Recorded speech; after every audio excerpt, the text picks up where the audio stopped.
тийм. Заавал нэг тэг гинг ч юм уу тэгэлгүйгээр бедаж хийж болох уу? Ер нь энэ тэмдгийн төвд ч юм уу манайд одоо зөндөө янз бүрийн бэлгүүд байгаа шүү дээ.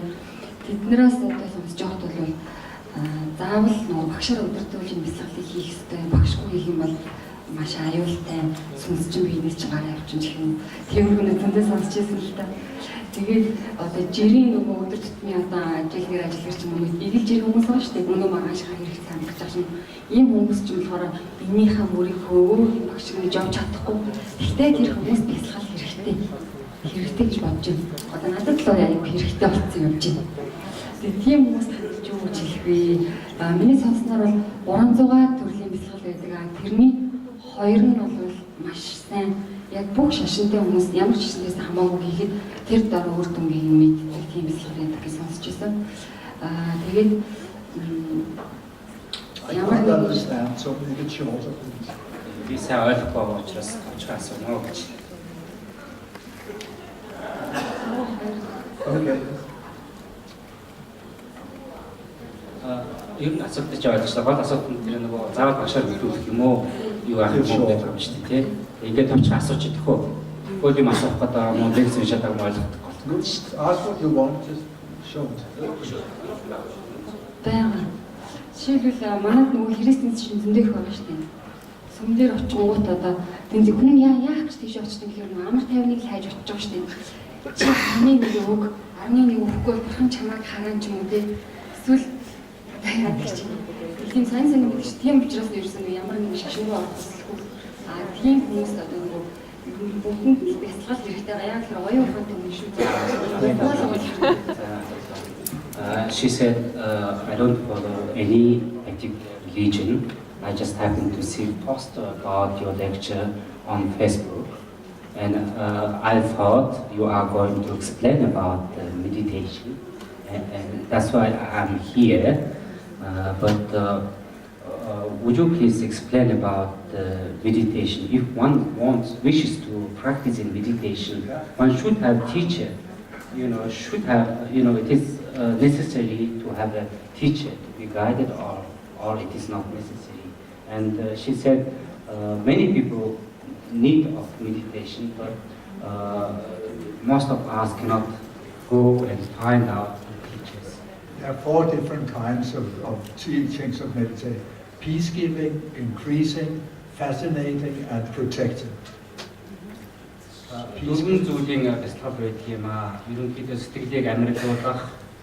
Peace-giving.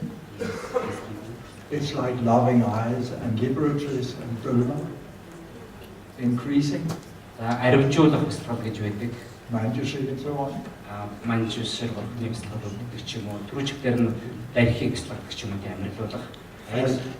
Fascinating, dancing or united Buddhas.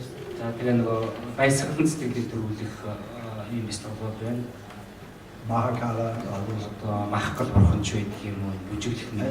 And then powerfully protective. So these 4 things, you have to treat them differently. Тэгээд нөгөөх нь болохоор маш их төвчтэй юм сахиусны юм бистгал. Энэ 4 тусдаа ялгамжаатай. Everybody can say Om Mani Padme Hum or Om Tadatu Tadatu and so on. There's nothing wrong with that. You cannot go wrong with that. Ер нь хүн бүрэл Оманы байдныхан гэдэг уншиж чадна. Дарыг сохоод уншиж болно. Энэ дээр бол ямар ч асуудал байхгүй, ямар ч бэрхшээл байхгүй. Then there are the increasing kinds, for more power, more mind, and stuff like that. Тэгээд энэ дараагийн түвшний нэг бэлтгэл бол аривжуулах, дэлгэрүүлэх юм бэлтгэл байна. Энэ дээр бол илүү их хүч, илүү их тийм. Then there's the fascinating. Тэгээд баясгалан сэтгэлийг төрүүлэх. And finally, then you have the Mahakalas with weapons and flames, and they are the protectors.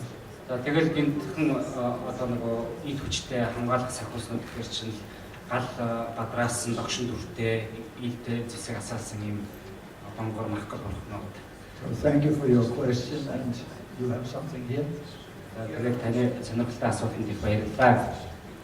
You always have to get away from people who talk too much. Yes. За би дахиад нэг юм асууя. Нөгөө барууны орнд буддизмыг хэрхэн дэлгэрүүлж аваад байдаг сэдвтэй гэсэн учраас хурж ирсэн. Тийм болохоор 2 яг тодорхой асуухыг хүсэж байна. I just came here interested in the topic that how Buddhism is spreading in Western countries. So I have two questions. Эхний тодорхой асуулт нь болохоор баруун Европт одоо шашин маш олон зуун жил одоо Есүс католикийн протестант шашин ноёлсон байдаг. Энд буддын шашин дэлгэрүүлэх төв байгуулахад зүгээр очоод байгуулж байх. Тэгэхээр засгийн газраас юм уу заавал зөвшөөрөл авдаг байж таараа та яг ямар зөвшөөрөл авдаг вэ? Эсвэл авдаггүй юу? Буддын шашин буддизм тэнд зөвшөөрөлгүйгээр одоо төвөө байгуулж болох уу? Catholics and Protestant churches, they are well established in Western countries, and they have a long-running tradition and history. In Western countries, Catholics, Христийн шашин. Christianity. And then, you are establishing Buddhist center in those countries. So how you manage this? You should take permission from government, or you don't need what is the way. Those people do not want to meditate anyway. They want to complain and they want to ask for help, and that's all. They're not thinking of doing much for others. Ер нь бол тэнд байдаг хүмүүс бяцлагыг хийх хүсдэггүй дөө тэгээд дандаа гомдлоо шүмжлээд байж идэг. Бусдын төлөө нэг тийм сайн сайхан хийчих гэж нэг их боддоггүй хүмүүс байдаг юм дөө. Тэгэхээр If everything is already arranged from the side of the state, how will you develop your special qualities and put your stamp on yourself? Энэ нөгөө засгийн газрын тухай яриад байгаа юм тийм. Хэрвээ бүх зүйлийг засгийн газар ингээд бэлтгээд өгчдөг байсан бол та өөрөө өөрийгөө яаж хөгжүүлэх юм бэ? Миний асуулт бол одоо жишээлбэл meditation center ч юм уу тийм эсвэл Buddhism center гэхээр тэр барууны бид өөрсдөө Германд амьдардаг. Тэгэхээр заавал нэг зөвшөөрөл авах хэрэгтэй байдаг. Тэгэхээр эсвэл зүгээр meditation center гэдгээр үйл ажиллагаагаа явуулдаг юм уу? Эсвэл албан ёсоор одоо хотын захиандаа ч юм уу одоо бурхны шашныг одоо түгээн дэлгэрүүлж байна гэдэг албан ёсны зөвшөөрөл авдаг юм уу? She said, I live in Germany, so what I'm interested in is what are legal steps for establishing this center in Western countries. You should take such a official permission from the Or just make administration, a meditation center. No. What you do, you actually start up. First you find some people who trust their own Buddha nature, who trust that they have the ability to understand the highest truth about mind being space and indestructible. And when they have those people, then they begin to put some money themselves. One man drives Mercedes, he gives 100 euros, another one, gets 5, gives 5, and so on. And that's what we do, that's everybody gives us what they want, and at a certain time, you tell the government, can you help us to get a better place? Because here they're killing fish down there, they're doing this or that over there. So they can you help us to get something better? And they usually help. Ер нь бол хамгийн гол чухал зүйл нь юу вэ гэхээр ер нь бид бүгдээрээ л дотооддоо бурхны мөн чанарыг агуулж байдаг. За тэгээ итгэж найдаж болох үз тийм хүмүүсийг олж уулздаг. За тэгээд тэр хүмүүстэйгээ намынхаа ажлыг эхэлдэг. Яг ингээ хэлний шатнд бол юу гэдгийг нэг нь одоо би машинаараа явж гэдэг юм уу? Би 100 евро гаргаж гэдэг юм уу? Чадхаараа маань нийлүүлээд юусэн ингээд эхэлдэг. Тэгээд ингээд эхлээд явж байгаад яг тодорхой төвшөнд тодорхой зохих шатанд очиод засгийн газар хандах бол байдаг. They live from the money we give them. They live from the money we give them, and so they help us, when we need their help. За тэгээд энэ бидний байгаа одоо энэ газар бидэнд таалагдахгүй байна. Хүмүүс дэндүү цаг нуур хийх юм аа, сольж өгөөч гэж юм. Энэ тохиолдолд засгийн газар хандах тохиолдол байдаг. Ихэвчлэн тэд тусалдаг. Мөнгө шаардлагатай бол бас мөнгөний төлдөг. Ер нь голдоор тэд тусалдаг. We have last over here behind. Хоёр дахь асуултаа би бол асуугаа юмсан.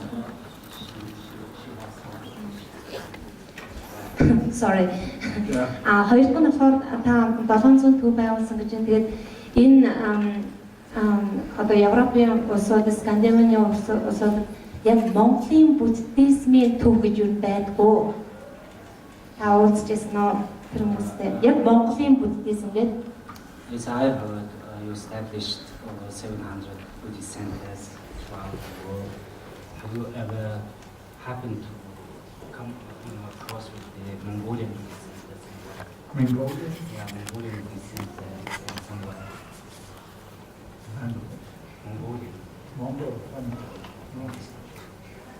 I probably have, but I didn't know enough about your country at that time to ask any questions. Таарч исэн байж магадгүй тэр үедээ гэхдээ би танай орны талаар өмнөдөө нэг сайн мэддэггүй байсан даа гэж. I'm here for the first time. Яг одоо бол би анх удаага ирж байна л та гэж Монголд. Now I have something to speak about. Before I didn't.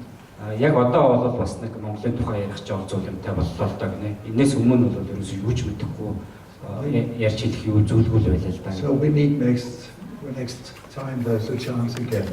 Дараагийн удаа тэр таарах боломж байна уу юу тэгээ хариулах боломж олдох нь уу юу? Get somebody down here. Тэр хооронд нэг хүн асуух гээд baаш үсэн. Баярлалаа. Монгол төслийн тухай анхныхаа лекцэд хэлж байгаа юм явуулсан. Монгол болоод бусад одоо урхны шашинд орнууд бол урхны шашинд хүмүүст өгч байгаа ихэнх наштус юм аа. Ингээ асуултаар явъя.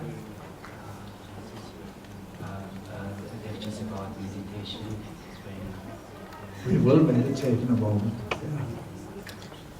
Ингээд бэлсгэлээр биш үү? Бүхэл хэрэг нь өөрийгөө бэлтэх вэ? Хог агшин биш үү? Хэрхэн чиглэж болох вэ? Энэ тухай ярьсан. Өөхөх агшин. Тийм. Бэлсгэлээр биш үү? Өөрийгөө бүхэл бэлтэх нь шүү дээ, тийм ээ? Заавал гэсэн тийм. Өөхөх тэр агшин тийм ээ? Хэрхэн өөрийгөө шилжүүлэх вэ? Амар амгалан шилжих шүү дээ, тийм ээ? Энэ шилжилтийг бол хэрхэн хийх вэ? Одоо луустай юу юм жинтэй зурдын судраг гэдэг байдаг. Тэр зурдын судраг дээр бол тодорхой ойлгомжтой. Би асуулт ч ойлгож байна. How one prepare